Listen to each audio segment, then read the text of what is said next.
I'm Major Brenda Owens, 34 years old, U.S. Air Force.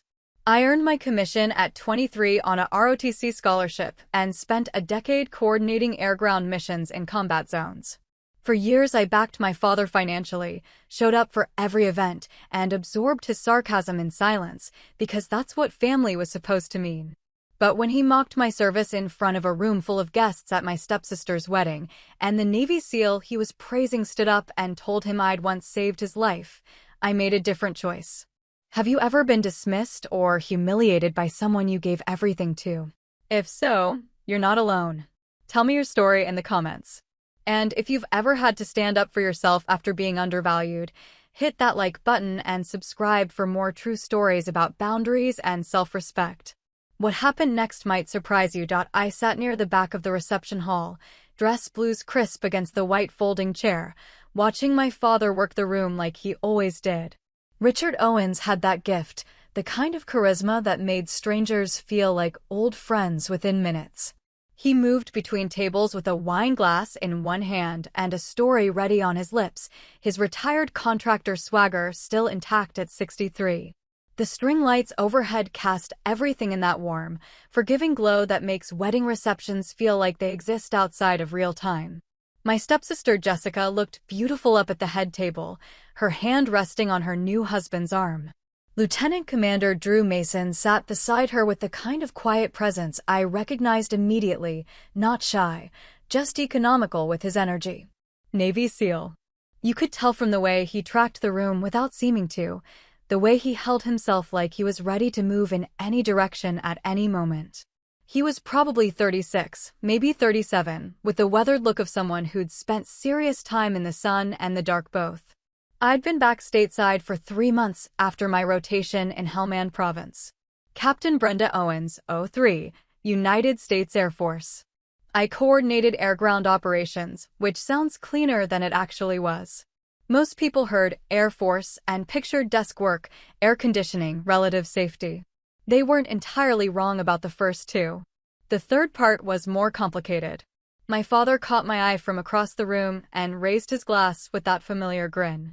I raised mine back, a practiced smile that didn't quite reach my eyes. We'd perfected this dance over the years, him performing, me supporting from a distance. He'd never quite forgiven me for choosing the military over the corporate path he'd mapped out. ROTC scholarship at 20, commissioned at 23, and now at 33 I wore the captain's bars he still introduced with a hint of amusement, like my career was a phase I'd eventually outgrow. Ladies and gentlemen, the MC's voice cut through the ambient chatter. The father of the bride would like to say a few words. My father took the microphone with the ease of someone who'd given 1,000 toasts. The room settled into attentive silence. He started with Jessica, painting a picture of her childhood with the kind of selective memory that made everyone laugh in the right places. Then he moved to Drew, welcoming him to the family with genuine warmth. They'd bonded quickly, my father and his new son-in-law. Two men who understood each other's language of accomplishment and action. Now I have to acknowledge my other daughter, he said, turning toward my table. The spotlight found me before I was ready. Captain Brenda Owens, serving bravely in the United States Air Force. The room offered polite applause. I nodded, trying to disappear back into my chair. Brenda's stationed at some of the finest facilities the military has to offer, he continued, his tone walking that edge between affection and mockery. I keep telling her, the Air Force really knows how to take care of their people.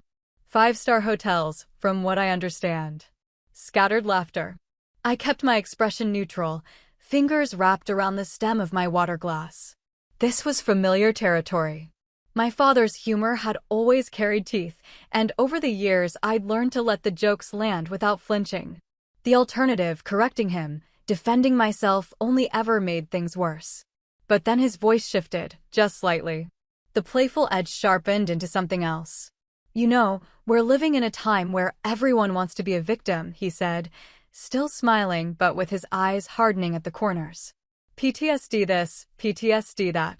Brenda here, she's just another vet looking for pity from what I can tell. The laughter died. Not all at once, it faded in confused patches, people uncertain if they'd heard correctly or if this was still part of the act. I felt my spine straighten involuntarily, muscle memory from years of standing at attention. My face remained perfectly still. I'd learned that in uniform, had perfected it during mission briefs, when everything was going wrong and you couldn't let the ground team hear the fear in your voice. The microphone feedback whined softly in the silence. My father seemed to realize he'd crossed a line, but his pride wouldn't let him backtrack. He opened his mouth to continue. "Sir." The word cut through the room like a knife. Drew had stood up from the head table, his chair scraping against the floor with a sound that made people turn. His voice was steady, controlled, but something in it made the whole room focus on him immediately. Command presence. The real kind, not the performed version. "Sir," he repeated, his eyes locked on my father. "That's not accurate." My father blinked, the microphone still in his hand. "Drew, this woman saved my life in Hellmand." The words landed like ordnance. Complete silence followed them. My father's hand went slack and the microphone slipped from his fingers, hitting the carpeted floor with a muffled thud. The feedback screamed for a moment before someone killed the sound system. Drew's gaze shifted from my father to me. I watched recognition move across his face in real time, his eyes narrowing, memory clicking into place. When he spoke again, his voice was quieter, but somehow it carried further. "Falcon 3. My call sign. The one I'd used on approximately 200 missions, the one that followed me through every radio check and situation report. I hadn't heard it spoken aloud in months, and hearing it now, in this context, felt like being pulled underwater. I met Drew's eyes. He knew. Somehow, without ever having seen my face, he knew exactly who I was. 0230 hours, he said, still looking at me. June 14th. My team was pinned down half a click from the extraction point. We had 2 critical casualties and no air support within range. You were managing 3 separate medevac requests and a close air support package all at once. I remembered. God, I remembered. The chaos in my headset, 3 different ground commanders screaming for help, the aircraft all running on fumes, the weather turning. Drew's voice had been the calmest of all of them, even with his leg torn open and his second-in-command bleeding out 6 feet away. "You prioritized the other casualties first," Drew continued. His voice held no accusation, only statement of fact. "Sent the birds to the Army patrol because they were in worse shape. Told me to hold position for 16 minutes. 16 minutes with Taliban fighters closing our perimeter." The room was frozen. Jessica had her hand over her mouth. My father stood beside the head table looking like someone had physically struck him. When that Pavehawk finally came over the ridge, Drew said, "Your voice was the last thing I heard before I passed out. Package inbound, 30 seconds, mark your position with IR. You guided them in through a dust storm with 0 visibility. Everyone on my team went home because of you." He straightened slightly, and even in his wedding suit he looked like he was standing at attention. "So with respect, sir," he said, turning back to my father, "your daughter isn't looking for pity. She's the reason 6 Navy SEALs are alive." The drive home took 40 minutes, but I barely registered the road. My hands stayed steady on the wheel, muscle memory again, the same way they'd stayed steady on the radio controls while Drew's team fought for their lives 12 time zones away. The wedding reception had dissolved after Drew's revelation. People didn't know where to look. My father had attempted some kind of recovery, but the microphone stayed dead and his voice never quite found its footing again. Jessica had caught me before I left, her eyes brimming with tears I didn't know how to handle. "Brenda, I had no idea. Drew never talks about deployment. I didn't know it was you." I'd hugged her because that's what you do at weddings, told her congratulations again, and excused myself before the questions could start. Before my father could corner me with whatever combination of apology and justification he was preparing. My apartment felt exactly as I'd left it 4 hours earlier, clean, minimal, a place where I slept and stored my uniforms, but didn't quite live. I hung up my dress blues with the same precision I'd learned at officer training school 12 years ago. Every ribbon in its proper place, every crease aligned. The Bronze Star with Valor device sat third from the top, right below my Air Force Commendation Medal. I'd received it 9 months ago in a brief ceremony at Bagram. My father hadn't asked about it. When I'd mentioned the award during a phone call, he'd said, "That's great, honey," in the same tone he used when I told him I'd gotten my oil changed. I sat on the edge of my bed, still in my slip, and let myself remember Hellmand. Not the sanitized version I carried for small talk, but the real thing.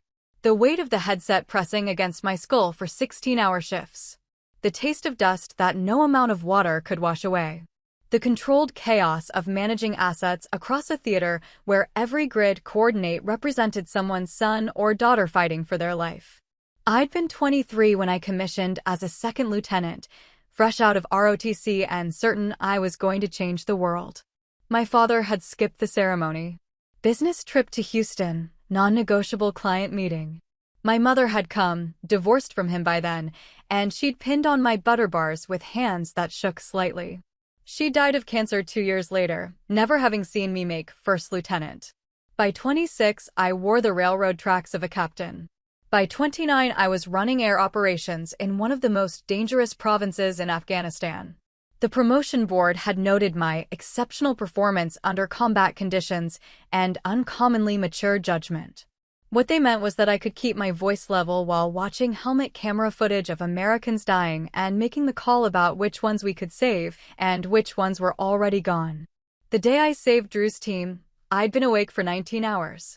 We'd started the shift with 3 medevac helicopters. One had gone down to mechanical failure around 0800 hours.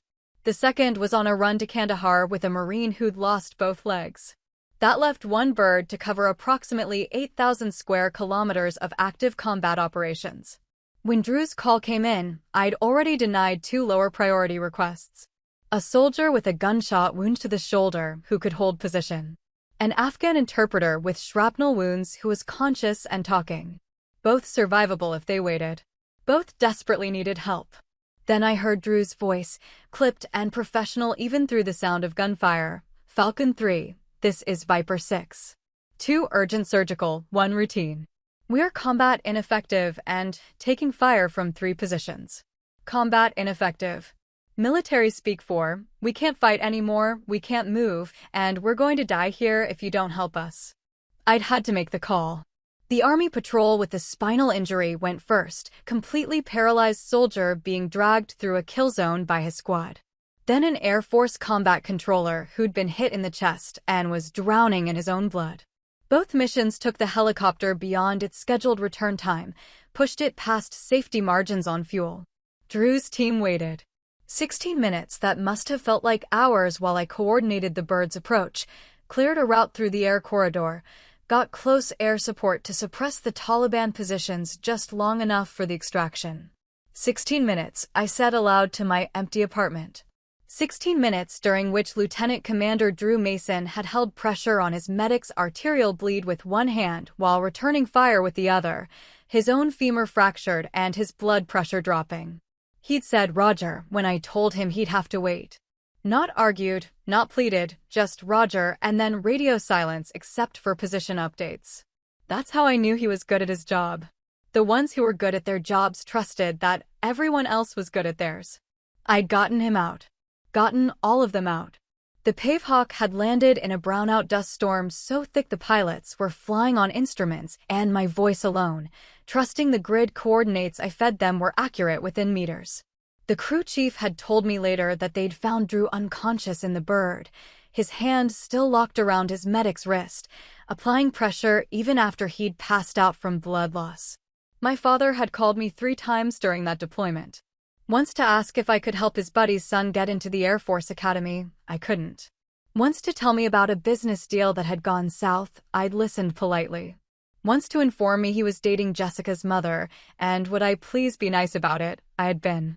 He'd never asked what I did during those long stretches of silence. Never asked why I sometimes didn't return his emails for weeks. When I came home after that rotation, thin and hollow-eyed and carrying something in my chest that felt like broken glass, he'd taken me to dinner and spent 2 hours talking about his new consulting contracts. "At least you're done pretending to be a hero," he'd said over dessert, smiling like it was a joke we both understood.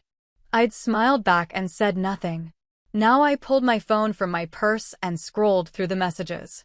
7 from my father, starting apologetic and escalating to defensive. You know how I joke, Bren. I didn't mean anything by it.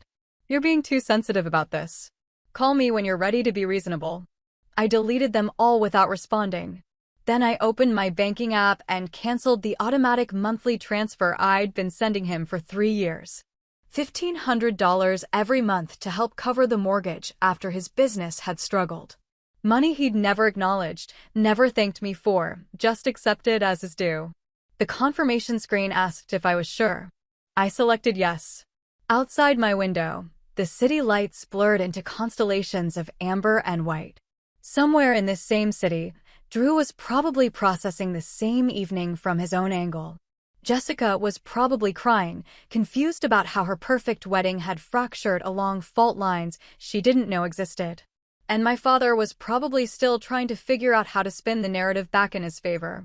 I turned off my phone and lay back on the bed, still in my slip, and let the silence settle over me like a blanket. Tomorrow I'd go back to work. Tomorrow I'd be Captain Owens again, the job that had never asked me to be anything other than competent and present. Tonight, I was just someone who'd finally stopped waiting for her father's approval. I joined ROTC my sophomore year of college because I needed the scholarship money and because something in me responded to the structure. My father had laughed when I told him, actually laughed, and said, "Brenda, you realize they're going to make you run everywhere, right?" Like physical fitness was something ridiculous, something beneath the daughter of a man who'd built his own consulting firm from nothing. But I'd learned to run, learned to lead. At 23, I raised my right hand and swore to support and defend the Constitution, and my father sent a card that said, "Congratulations on your commission," with his signature and nothing else. No phone call, no visit, just his name in black ink at the bottom of a Hallmark card. Second Lieutenant Owens reported to Randolph Air Force Base for training and discovered she was good at this. Not just competent, good. The kind of good that made instructors take notice. By 25, I was a first lieutenant running training exercises that prepared pilots for combat scenarios they'd encounter downrange. By 27, I wore captain's bars and was managing actual combat operations from a forward operating base in Afghanistan. My father's reaction to each promotion was roughly the same. "That's great, honey. When do you think you'll be done with all this?" Like military service was a hobby. Like defending my country was something I'd eventually grow out of and replace with a real career, preferably something he could brag about at dinner parties. The first time I coordinated a medevac under fire, I was 28 years old and terrified I was going to get someone killed through my incompetence. An Army patrol had hit an IED. 3 casualties, 1 critical. The helicopter pilot was flying through ground fire and asking me questions I didn't know if I was answering correctly. My hands shook so badly I had to squeeze the radio controls to keep my voice steady. Everyone lived. The pilot told me afterward that my voice had been the calmest thing in his headset, and I'd gone back to my quarters and vomited from the adrenaline crash. By the time I saved Drew's team, I'd coordinated over 200 combat missions. The shaking had stopped. The calm voice wasn't an act anymore, it was just who I became when lives were on the line. You adapted or you failed, and failure meant body bags, so you adapted. Helmand Province in June was hell with sand in it. Temperatures hit 115 degrees by mid-morning and stayed there. The Taliban controlled enough territory that every movement outside the wire was contested. Our operating base sat in a valley surrounded by high ground, which was exactly as tactically stupid as it sounds, but we worked with what we had. I ran the night shift because that's when most of the fighting happened. 2,000 hours to 0800 hours, managing everything that flew in our sector. Medevac requests, close air support, supply runs, ISR platforms tracking high-value targets. The radios never stopped. The moment one crisis resolved, another one emerged. June 14th started like any other night. 3 ongoing operations, moderate contact, nothing we couldn't handle. Then around 0200 hours, everything went wrong simultaneously. First call, Army patrol hit by complex ambush. 1 soldier with suspected spinal injury being dragged through a kill zone. Urgent surgical, which meant he had maybe an hour before he died or ended up paralyzed forever. Second call, Air Force combat controller hit in the chest. Sucking chest wound, drowning in his own blood. Maybe 30 minutes if they were lucky. Third call, Navy SEAL team, 2 critical casualties, pinned down and combat ineffective. I had 1 helicopter. The math was brutal and simple. Everybody needed help immediately. Only 1 could get it first. The other 2 would wait or die waiting. My commander, Colonel Elizabeth Monroe, was standing behind me. She didn't say anything, just put her hand on my shoulder briefly, the kind of touch that meant I had the authority to make the call, and she'd back whatever I decided. I sent the bird to the spinal injury first. Paralysis was permanent if we didn't move fast. Then to the combat controller, because chest wounds killed quickly. I told Drew's team, Viper 6, I didn't know his name then, that they were third in line. His response was immediate. Roger, Falcon 3. We'll hold. No argument. No bargaining. Just acknowledgement and trust. While the helicopter made those first 2 runs, I coordinated close air support to suppress the Taliban positions around Drew's team. F-16s out of Bagram put ordnance close enough that I could hear the explosions through Drew's radio. Not danger close, but close enough to buy time. Then I worked the helicopter crew, pushed them on fuel margins, got them to agree to 1 more mission before they'd have to return to base. Viper 6, Falcon 3. Package inbound, ETA 16 minutes. Roger, Falcon 3.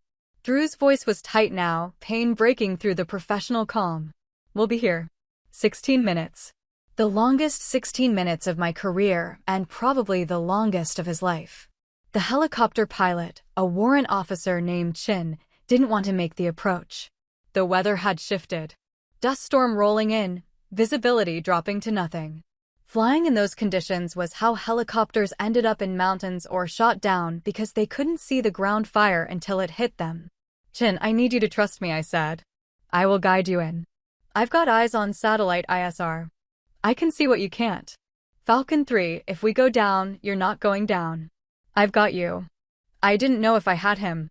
The satellite feed was grainy, the dust storm was degrading it by the minute, and I was asking a pilot to fly blind into a combat zone based on my grid coordinates and my voice. He went anyway. I watched the feed, watched the helicopter appear as a digital ghost moving across my screen. Called out obstacles, ridgeline at 2 o'clock, Wadi at 10 o'clock, friendly positions marked with IR strobes. Drew's team had laid out the landing zone with chemical lights that showed up on the ISR as bright spots in the darkness. Viper 6, Falcon 3. 30 seconds. Mark your position with IR. Drew's response was barely audible over the rotor wash. Position marked. The helicopter descended into the dust cloud and disappeared from my visual.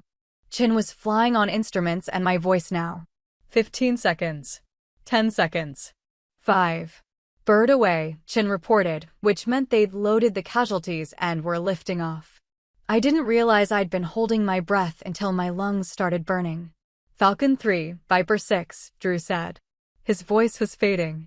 Good work. Then nothing. They'd gotten him sedated, probably, or he'd passed out. The helicopter climbed out of the dust and turned toward the nearest trauma center.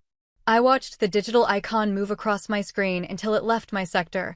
Then I logged the mission and moved to the next crisis. That was 22 months ago.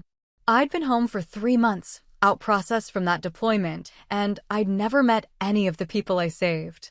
Never saw their faces. They were call signs and grid coordinates and voices in my headset, and that was how it was supposed to work. Until my father mocked me at a wedding reception, and the groom turned out to be one of those voices. Drew had recognized me not by my face, but by my presence. Whatever he'd heard in my voice that night in Helmand, he'd heard it again in that reception hall. The same calm, the same certainty, the same woman who'd told him to hold position for 16 minutes while she saved 2 other teams first. I lay in my apartment remembering all of it, the heat, the dust, the fear, the weight of knowing that my decisions would save some lives and cost others. Remembering my father's words, "At least you're done pretending to be a hero." I'd never pretended anything. I'd just done my job. The job he'd never bothered to understand. 3 days passed before my father called again. I was at work when my phone buzzed, so I declined the call and went back to reviewing training assessments for the next class of junior officers. My new assignment was instructor duty at Maxwell Air Force Base, teaching leadership principles to lieutenants who still thought war was going to be like the movies. Most of them were 23, 24 years old. Same age I'd been when I commissioned. I looked at them and saw myself, eager, terrified, convinced that confidence was the same thing as competence. My job was to teach them the difference before they got someone killed. Lieutenant Sarah Nguyen stopped by my office around 1500 hours. She was 25, Vietnamese American, whip-smart, and desperately insecure about it. Reminded me of myself in ways that were sometimes painful to watch. "Captain Owens? Do you have a minute?" I waved her in.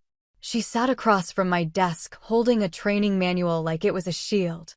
"I'm struggling with the air-ground coordination module," she said.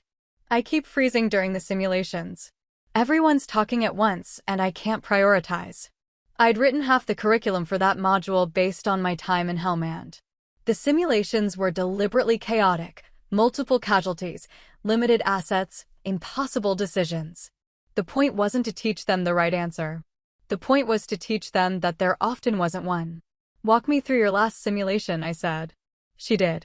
3 casualty scenarios, 1 helicopter, and she'd spent so long trying to figure out the optimal solution that she'd let time run out. Everyone died while she was thinking. "What's your actual question, Lieutenant?" She hesitated. "How do you know you're making the right choice?" "You don't." That surprised her. She'd been expecting some wisdom, some formula. You gather the information you have, you make the best decision you can with what you know, and you live with the consequences. Sometimes people die anyway. Sometimes you save someone and later you find out they went home and murdered their wife. There's no optimal solution. There's just what you decide in the moment and then everything that happens after. "That's terrifying," she said. "Yes."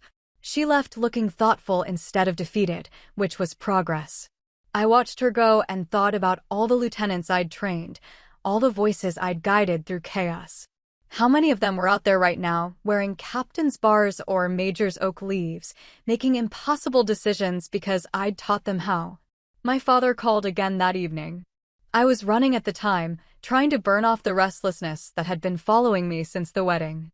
6 miles at a 7:30 pace, the rhythm of my feet hitting pavement the closest thing I had to meditation.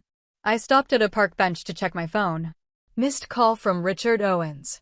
No voicemail. Just the call itself, which was its own kind of message. He wanted me to call back.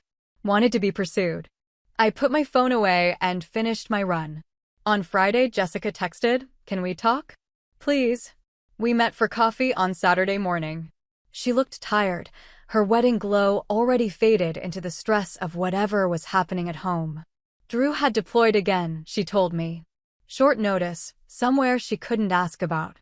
She was alone in their new apartment, trying to figure out how to be a military spouse. "I'm sorry about Dad," she said finally. What he said at the reception. I didn't know any of it. He didn't know either, I said. That's the problem. Drew wanted me to give you his email. He said if you ever want to talk about Helmand or anything, he owes you that. She slid a piece of paper across the table. I took it but didn't look at it. "How is Dad handling everything?" I asked. Jessica's expression shifted into something complicated. "He's upset. Embarrassed, I think. He keeps saying everyone's overreacting, that it was just a joke." That sounded right. My father never apologized cleanly. He apologized in layers, first defensive, then minimizing, then eventually offering something that sounded like remorse, but always had an excuse attached to it.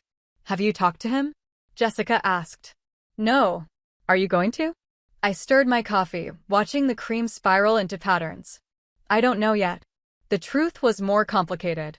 I'd spent 3 decades trying to earn my father's respect. Trying to make him see me as something other than a daughter who disappointed him by choosing service over profit.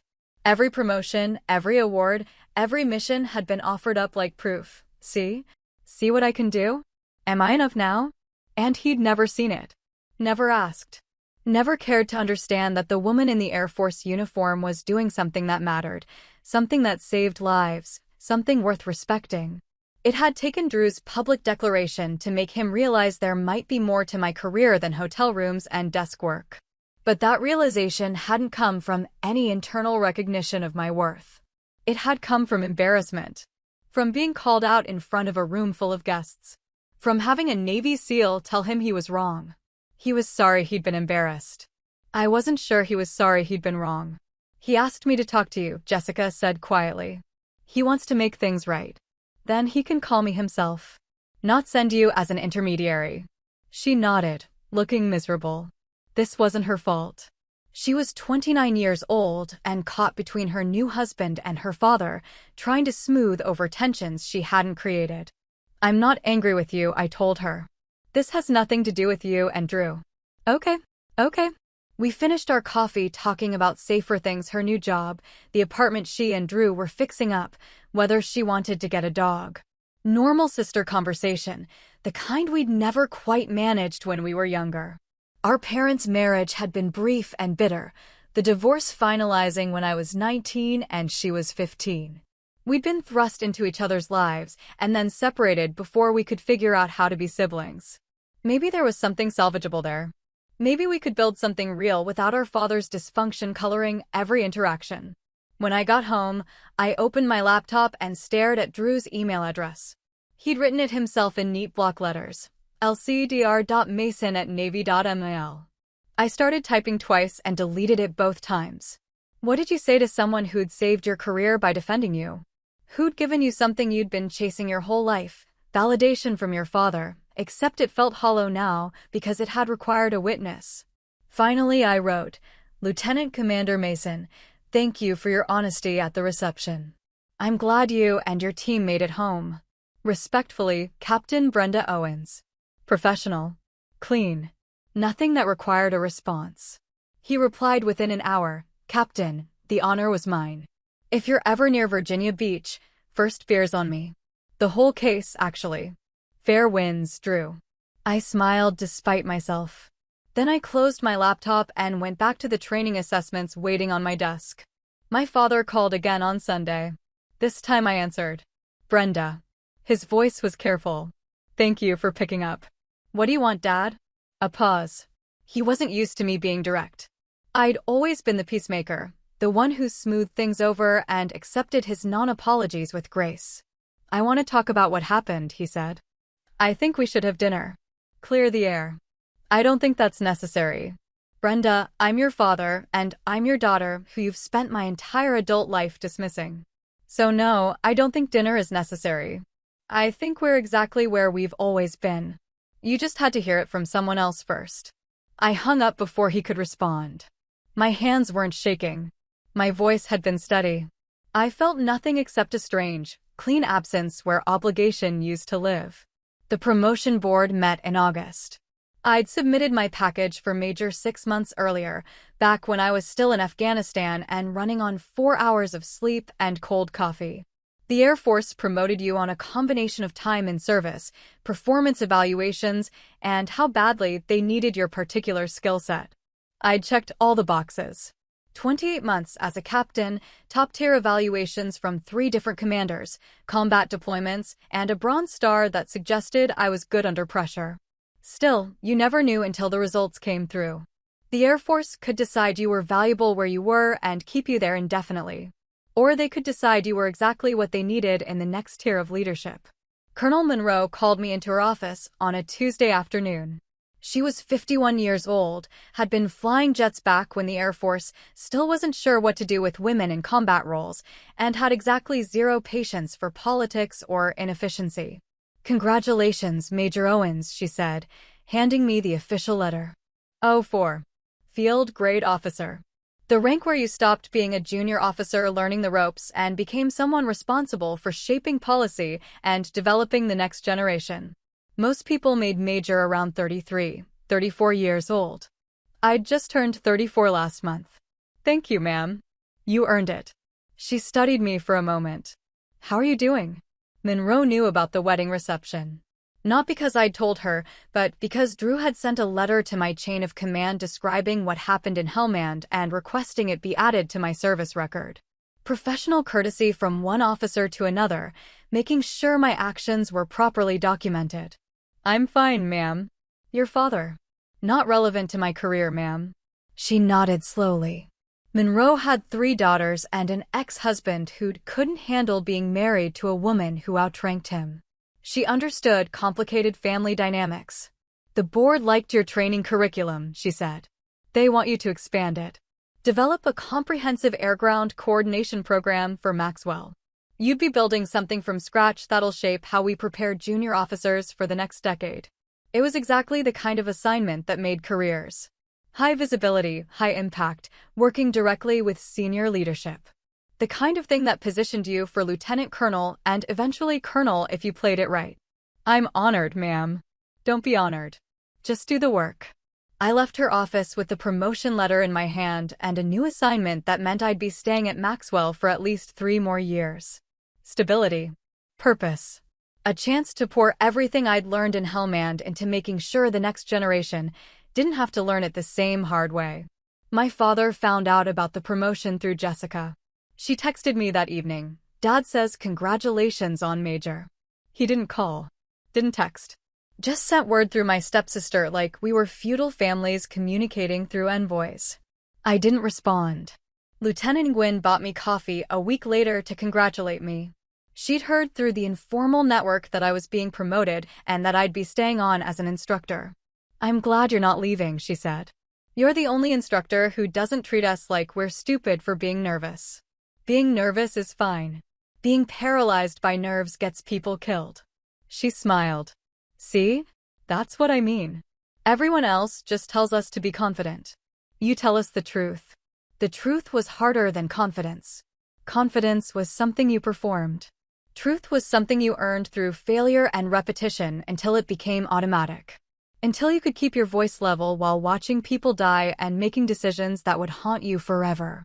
I didn't say that. She'd figure it out on her own eventually.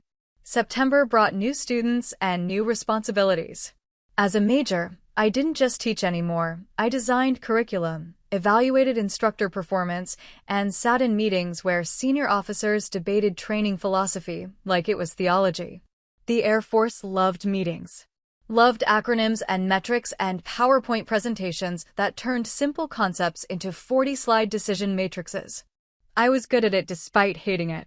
Could synthesize complex operational requirements into training objectives that actually prepared people for combat instead of just checking boxes. Colonel Monroe called me her bullshit translator, which I took as a compliment. My father called twice in September. I didn't answer either time. He left voicemails that progressed from conciliatory to frustrated. The first one, Brenda, I know you're upset, but we should talk. I'm your father. Call me. The second one, I don't understand why you're being so stubborn about this. I apologized to Jessica. What more do you want? What I wanted was for him to understand why his apology to Jessica wasn't an apology to me. But explaining that would require him to acknowledge that he'd spent decades diminishing my service, and I was tired of teaching people things they should already know. Drew came home from deployment in October. Jessica threw a small welcome-back party, and she invited me. I almost declined, but something made me go. Maybe curiosity. Maybe the fact that Drew had defended me when my own father wouldn't. The party was casual, maybe 15 people in their small apartment, mostly other military couples and a few of Jessica's work friends. I arrived late, still in my uniform because I'd come straight from base. The new rank insignia felt strange on my shoulders, heavier somehow even though the physical weight was identical. Drew saw me first. He was across the room talking to another SEAL, but his eyes tracked to the door the moment I walked in. Military instinct, always know who's entering your space. He excused himself and came over. Major Owens. He offered his hand. Congratulations on the promotion. Thank you, Commander. Welcome home. We shook hands like professional colleagues, which is what we were. But there was something else underneath it, shared experience that couldn't quite fit into formal military courtesy. He'd heard me at my best, guiding him through chaos when he was bleeding out. I'd heard him at his worst, trying to stay conscious long enough to keep his team alive. Can I get you a drink? He asked. Just water. I'm driving. He brought me a bottle of water, and we stood near the kitchen, slightly apart from the main party. Jessica was watching us from across the room with an expression I couldn't quite read. Relief, maybe?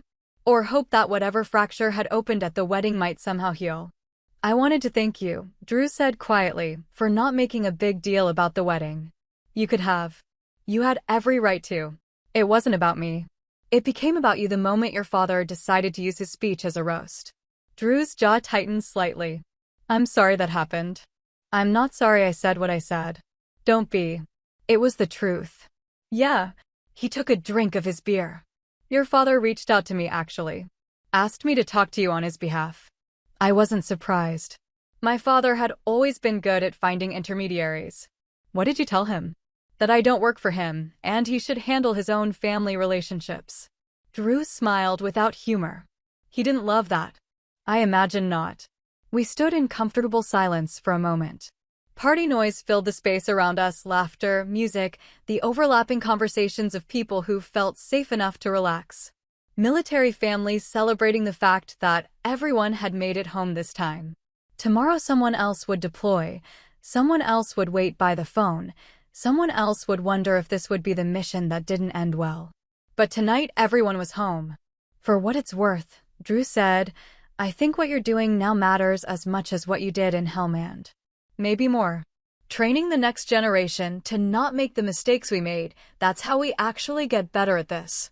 It was the most thoughtful thing anyone had said to me about my new assignment. Most people treated instructor duty as a break from real work. A chance to coast before your next deployment. Drew understood it was something else. Thank you, I said. And meant it. Jessica appeared beside us, sliding her arm around Drew's waist. You two look way too serious for a party. Come eat something. We have entirely too much food. The rest of the evening passed easily. I talked to other guests, heard deployment stories I couldn't share with civilians, laughed at jokes that only made sense if you'd been there. This was the military community I'd chosen, people who understood what service cost, who didn't need explanations or justifications. I left around 2200 hours. Drew and Jessica walked me to the door. I'm glad you came, Jessica said, hugging me. Maybe we could do coffee again soon? Just us. I'd like that. Drew shook my hand again. If you're ever at Dam Neck or Oceana, look me up. That beer offer still stands. I'll keep that in mind. I drove home through empty streets, windows down, letting the October air clear my head. My phone buzzed at a red light. Text from my father. Jessica told me you were at the party tonight. Glad you're spending time with family. We should talk soon. I deleted it without responding. When I got home, there was an envelope in my mailbox.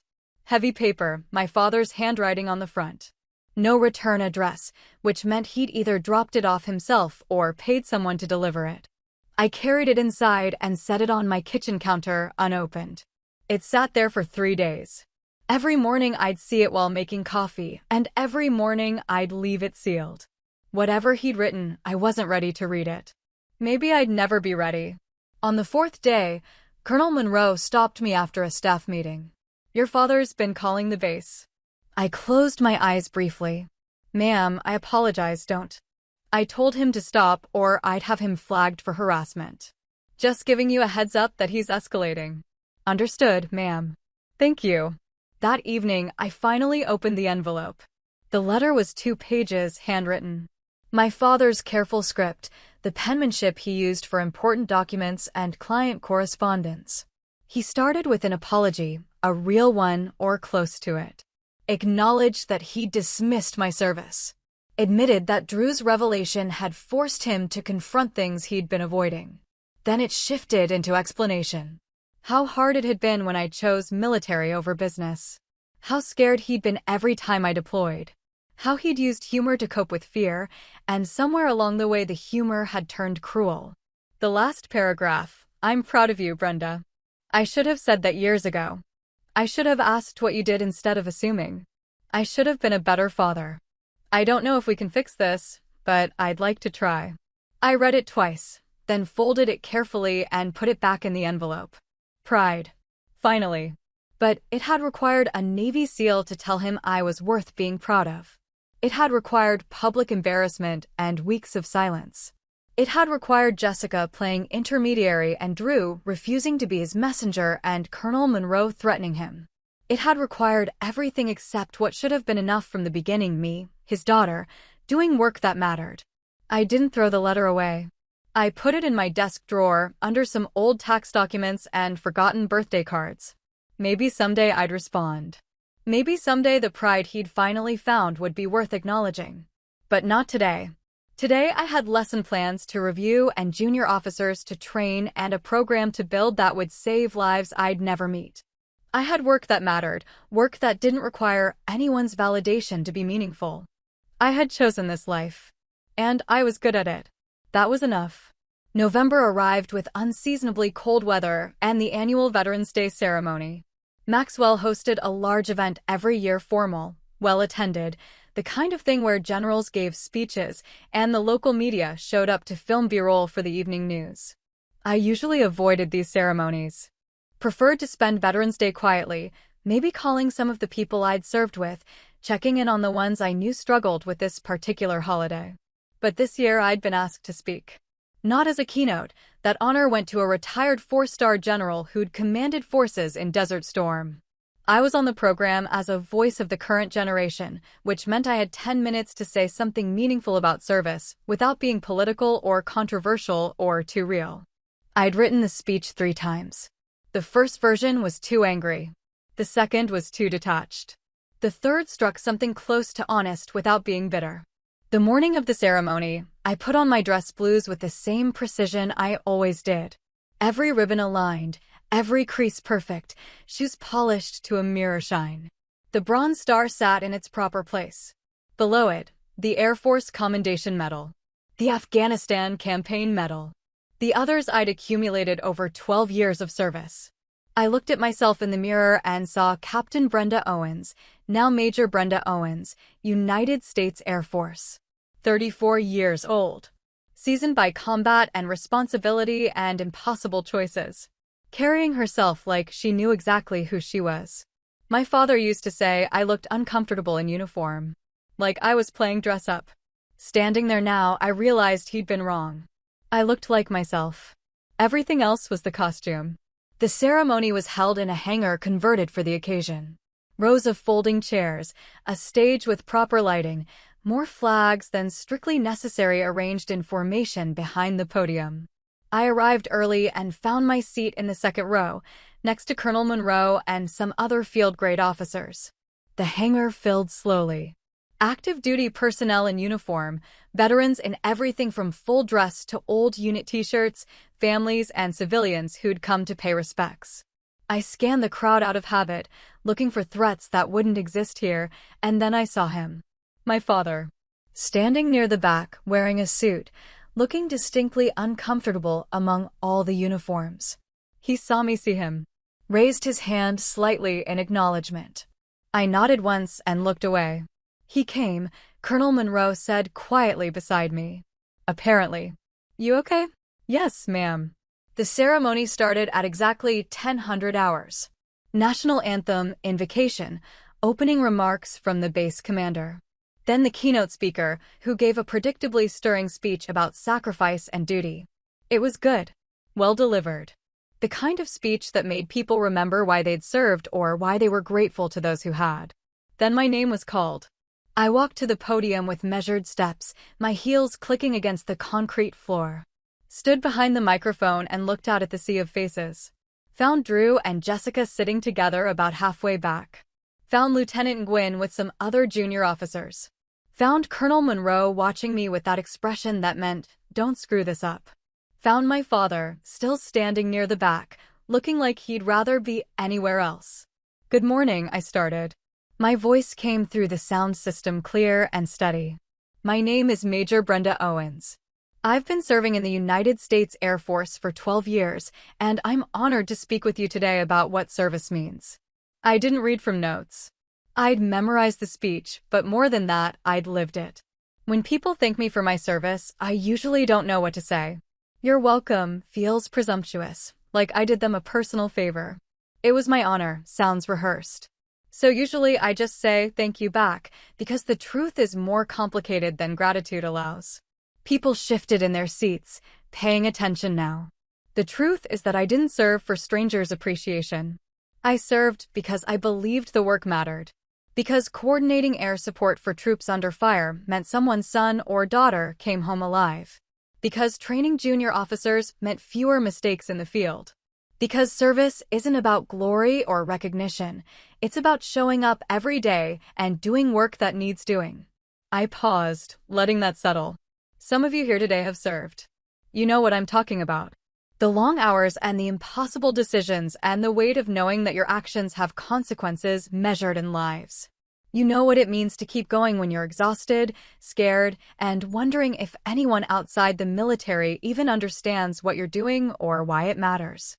I could see heads nodding. Veterans recognizing their own experience. And some of you here today love someone who serves. You're the families who wait, who move every few years, who handle the home front alone during deployments.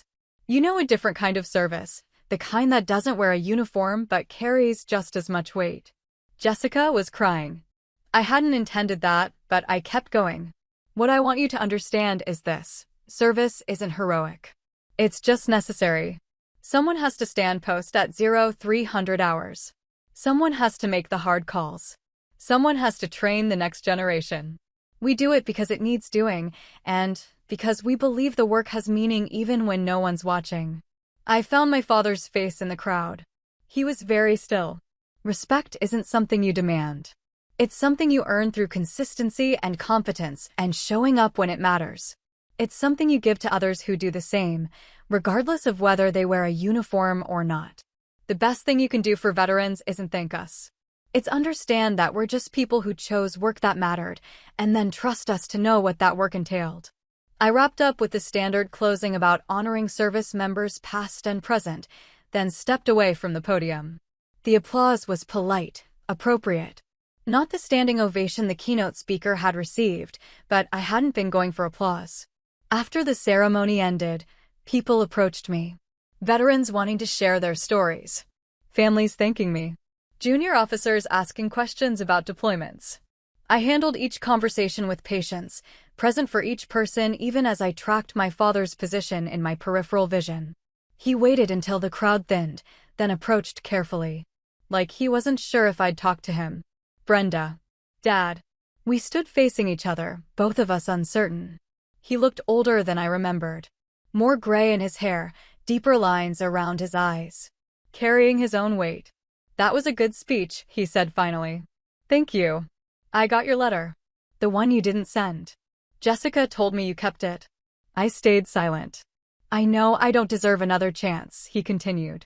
I know I spent years not seeing you. Not seeing what you were doing or why it mattered. Drew made that pretty clear. This isn't about Drew. No. It's about me being a terrible father who was too proud to admit his daughter was better than him. That surprised me. My father didn't admit weakness easily. I'm not better than you, Dad. I'm just different. I chose different work. Work you never tried to understand. I was scared, he said quietly. Every time you deployed, I was terrified I'd get a phone call that you were dead. So I pretended it wasn't dangerous. Pretended you were sitting in air-conditioned offices pushing papers. Because if I acknowledged what you actually did, I'd have to acknowledge I might lose you. 12 years. 12 years of service, and he'd never said that. You did lose me, I said. Just not the way you were afraid of. He nodded slowly. I know. I don't know if we can fix this. Neither do I. But I'd like to try. Colonel Monroe appeared beside us, perfectly timed as always. Major Owens, the base commander would like a word when you have a moment. I nodded gratefully. Looked back at my father. I have to go. Can I call you? Actually call you and have you answer. I considered it. Weighed 12 years of dismissal against one letter and one appearance at a ceremony. Weighed anger against the possibility that people could change, even slowly. Yes, I said finally. You can call. Thank you. I walked away with Colonel Monroe, leaving my father standing in the emptying hangar. That looked difficult, she said. It was. You handled it well. I don't know yet, ma'am. Ask me in 6 months. She smiled slightly. Fair enough. The call came 3 days later. Wednesday evening, Right around 1800 hours when I was making dinner, chicken and vegetables, the kind of simple meal that required minimal attention, but felt like self-care anyway. My phone buzzed with my father's name on the screen. I almost didn't answer. Old habits, old protection. But I'd told him he could call, so I dried my hands and picked up. "Hey, Dad." "Brenda. Thanks for answering." He sounded nervous, which was unusual. My father was many things, but nervous wasn't typically one of them. "Is this a bad time?" "I'm making dinner. I can talk." "How's the new rank treating you?" Small talk. We'd never been good at it, but at least he was trying. "It's fine. More meetings, more administrative work. Still teaching." "Jessica mentioned you're building a new training program." So he'd been asking about me. Through Jessica, naturally. Baby steps. "Yeah. Comprehensive air-ground coordination curriculum. It'll prepare junior officers for joint operations." "That sounds important." "It is." Silence stretched between us, not quite comfortable but not hostile either. The sound of him trying to figure out what to say, me trying to figure out if I wanted to help him or make him work for it. "I've been thinking about what you said," he started carefully. "About me not wanting to know." "You were right. I didn't want to know. Still don't, in some ways. But I'm trying to understand that my comfort doesn't matter as much as respecting what you do." It wasn't poetry, but it was honest. More honest than he'd been in years. "I appreciate that. Can I ask you something? And if you don't want to answer, that's fine. Go ahead. That night in Helmand, when you saved Drew's team, were you scared?" The question surprised me. He never asked about my emotional state during missions. Never acknowledged that there might be fear underneath the confidence. I thought about lying. Thought about giving him the sanitized version where I was calm and professional and completely in control. But he was trying, so I gave him the truth instead. Terrified, I said. I had 3 teams calling for help, 1 helicopter, and no good options. Every choice meant someone would die or be permanently damaged. And I had to make that choice anyway, then live with it. How do you do that? Live with it. You focus on the ones you saved instead of the ones you couldn't. You trust that you made the best decision with the information you had.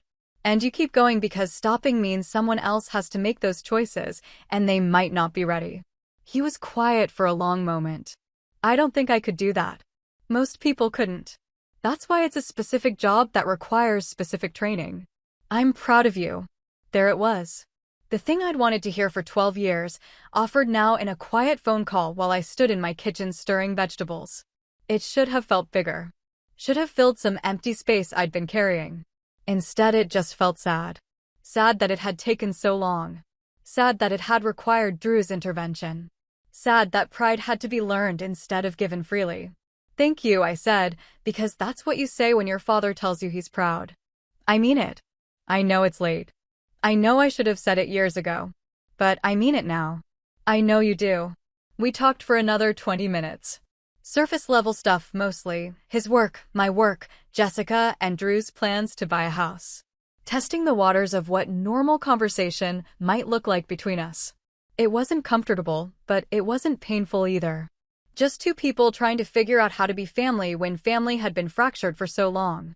When we hung up, I finished making dinner and ate alone at my small kitchen table. The conversation played through my head, looking for trapdoors and hidden meanings. Old survival instincts from a childhood spent learning to read my father's moods. But maybe there were no trapdoors this time. Maybe he was just a man who'd realized too late that he'd failed his daughter, and he was trying to make it right in the only way he knew how. I could accept that. Could let him try. Didn't mean I'd forget the years of dismissal or the casual cruelty of that wedding reception. Didn't mean trust would rebuild overnight. But it meant I'd answer the phone. Meant I'd let him be part of my life in whatever limited capacity felt safe. That was enough for now. Lieutenant Gwynn caught me after class the next day. She'd been doing better in the simulations, still struggled with prioritization under pressure, but she was learning to make decisions instead of freezing. "Major Owens? I saw your speech at the Veterans Day ceremony. On the base website." "Oh, good. It helped. The part about service being necessary instead of heroic. I've been so worried about being brave enough, and you reframed the whole thing." I smiled despite myself. Being brave is overrated. Being competent is what matters. That's what I mean. You make it feel achievable instead of impossible. She left, and I stood there thinking about what she'd said. About reframing. About making the impossible feel achievable. About how teaching might be the most important work I'd ever done, even if it would never earn medals or recognition. Drew sent me an email that afternoon. Heard you killed it at the ceremony. Jessica said your father showed up. Hope that went okay. Standing offer for beer still stands. Drew, I wrote back, thanks. It went as well as it could have. Appreciate the support. Brenda, professional. Cordial. The kind of relationship you built with people who'd seen you at your worst and still respected you. My father called again on Sunday. Then again the following Wednesday. A pattern establishing itself. We didn't talk about anything earth-shattering, just life, work, small updates. He asked questions about my job and actually listened to the answers. Shared things about his own work without making it a competition. Slowly, carefully, we built something that resembled a functional father-daughter relationship. It would never be what it could have been if he'd respected my service from the beginning. Too much time had passed, too much damage had been done. But it was something. And maybe something was enough. I stood in the conference room at Maxwell, watching Lieutenant Nguyen brief a room full of senior officers on her capstone project. She'd come so far from the nervous second lieutenant who couldn't prioritize under pressure. Now she was calm, articulate, fielding questions from colonels with the kind of confidence that came from actual competence rather than bravado. When she finished, I caught her eye and nodded once. She smiled, relief and pride mixing on her face. A year had passed since the wedding reception. A year since my father's public humiliation and Drew's revelation. A year of slow, careful rebuilding and learning to live with relationships that were good enough instead of perfect. My father and I talked most weeks now. Not long conversations, usually 20 minutes, sometimes less. He'd ask about my training program, and I'd tell him. He'd share updates about his consulting work, and I'd listen. We were learning each other again, or maybe learning each other for the first time. He'd never apologize perfectly. I'd never forget completely.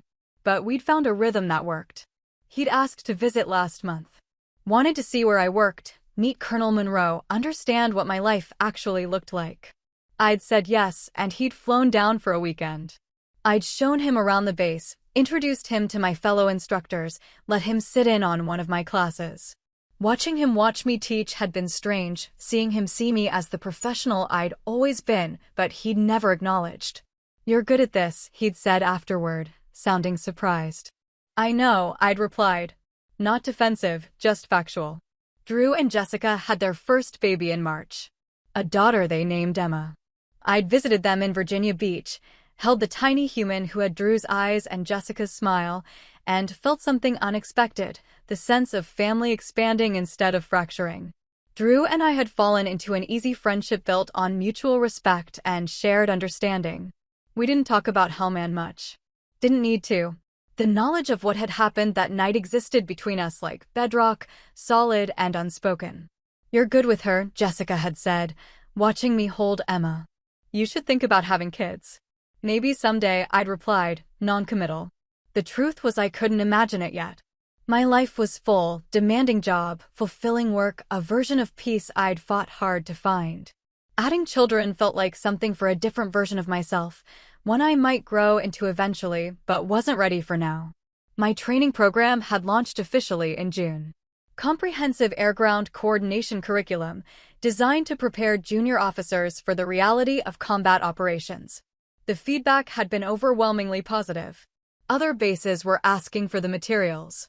The Air Force had started talking about making it standard across all officer training programs. Colonel Monroe had pulled me aside last week. You're being looked at for Lieutenant Colonel. Probably 2 years out, but you're on the list. Oh, 5. The rank where you moved from tactical leadership to strategic planning. Where your decisions shaped policy instead of just executing it. I was 35. Most people made Lieutenant Colonel around 39-40. Being on the early promotion track meant someone thought I had potential beyond my current role. Thank you for the heads up, ma'am. Don't thank me. Just keep doing what you're doing. Now I gathered my materials from the conference room, nodding to Gwyn as she collected her own things. "Good work today, Lieutenant." "Thank you, ma'am. I couldn't have done it without your program. You did it with the skills you developed. I just provided the framework." She left, and I stood alone in the empty conference room, looking out the window at the flight line. Jets taking off in the distance, the sound muted by thick glass. Somewhere out there, people were deploying, running missions, making impossible decisions under pressure, living the life I'd lived, carrying weight I understood. And here I was, training the next generation to do it better, to make fewer mistakes, to come home with fewer scars. My phone buzzed. Text from my father. "Dinner this weekend?" "I'm in Montgomery for work." A year ago, I wouldn't have answered. 6 months ago, I would have hesitated. Now I typed back, "Sure. Saturday at 1800 hours. Perfect. I'll make reservations." I pocketed my phone and headed back to my office. There was paperwork to finish, lesson plans to review, emails to answer. The unglamorous work that kept the military running. The work that mattered even when no one was watching. Lieutenant Commander Drew Mason had said something at Veterans Day that stuck with me. Training the next generation to not make the mistakes we made. That's how we actually get better at this. He'd been right. This was how progress happened. Not through individual heroics or dramatic moments, but through steady, patient work. Through showing up every day and doing the job well. Through passing on hard-won knowledge so the next person didn't have to learn it the same painful way. I thought about the woman I'd been a year ago. Sitting at that wedding reception, absorbing my father's mockery with practiced stillness. Carrying years of accumulated dismissal like weight in my chest. Waiting for validation that never came freely. That woman was gone.